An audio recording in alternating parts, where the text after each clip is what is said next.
నీకు జగన్మోహన్ రెడ్డికి ఉండే వ్యత్యాసం ఒకటే, నీకు నోరు పెద్దది, జగన్మోహన్ రెడ్డికి నోరు చిన్నది. నువ్వు అబద్ధాన్ని నిజం చేసి నమ్మించగలుగుతావు, జగన్మోహన్ రెడ్డి నిజాన్ని కూడా నమ్మించలేని పరిస్థితుల్లో ఉన్నాడు. 10 సార్లు చెప్పుకోలేడు పాపం. ఆయన ఏమైనా మాట్లాడితే మనం మంచి చేస్తాము, ప్రజలు గుర్తిస్తారు, పైన దేవుడు ఉన్నాడు, కింద ప్రజలు ఉన్నారు. మధ్యలో చంద్రబాబు నాయుడు ఉండేవాడు కనుక్కోలేను పాపం. మధ్యలో ఇంకొకడు ఉన్నాడు, పైన దేవుడు ఉంటే కింద ప్రజలు ఉంటే మధ్యలో బాబు ఉన్నాడు. నందిని పందిని నందిని చేసేవాడు. అది మా జగన్ తెలియక మేమందరం శంఖన ఆగిపోయినాం. మా జగన్ మంచితనం వల్లనే మేము ఇట్లా అయిపోయినాం. మేము మా జగనే కన్నా చంద్రబాబు నాయుడు మాదిరి షెడ్యూడ్ ఏంటి, ఇట్లా అబద్ధాలు చెప్పగలిగిన మనిషి ఏంటి, సంస్కరణ దిశ కాకుండా ప్రజల యొక్క వ్యసనాన్ని బలహీనతను ఆసరాగా చేసుకునేవాడేంటి, పవర్ కోసం డబ్బు కోసమే ప్రాకులాడేవాడేంటి. మేము మళ్ళీ పవర్లో ఉండింది ఈరోజు వేధింపులకు మేము గురయ్యేటోళ్ళం కాదు. 100% చెప్పగలుగుతానా, జగన్ మంచితనమే, జగన్ ప్రజాహితం కోరడమే, జగన్ సంస్కరణపై ప్రయాణం చేయడమే. నాడు నేడు మన బడి సంస్కరణ కాదా? సచివాలయాల సంస్కరణ కాదా?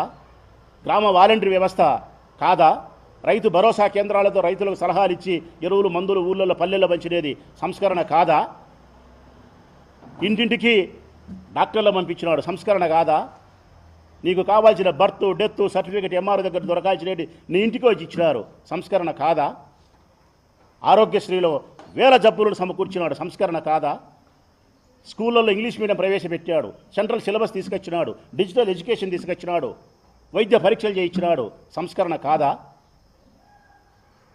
సంస్కరణకు మారుపేరు జగన్. మార్పు తీసుకొచ్చేదానికి కంకణబద్ధుడైన వాడు జగన్. చంద్రబాబు నాయుడు పాత చింతకాయ పంచడి, అదే రోట్లు వేసి దంచి అదే తిన్నట్టే అదే పరిపాలన చేతగాలే, ప్రజలను మెప్పించలే, ఇచ్చిన హామీలు నెరవేర్చలే. 6 పథకాలను అమలుపరచలేని చంద్రబాబు నాయుడు 60 కేసులు పెట్టగలిగినాడు, 60 మందిని జైలుకు పంపించగలిగినాడు.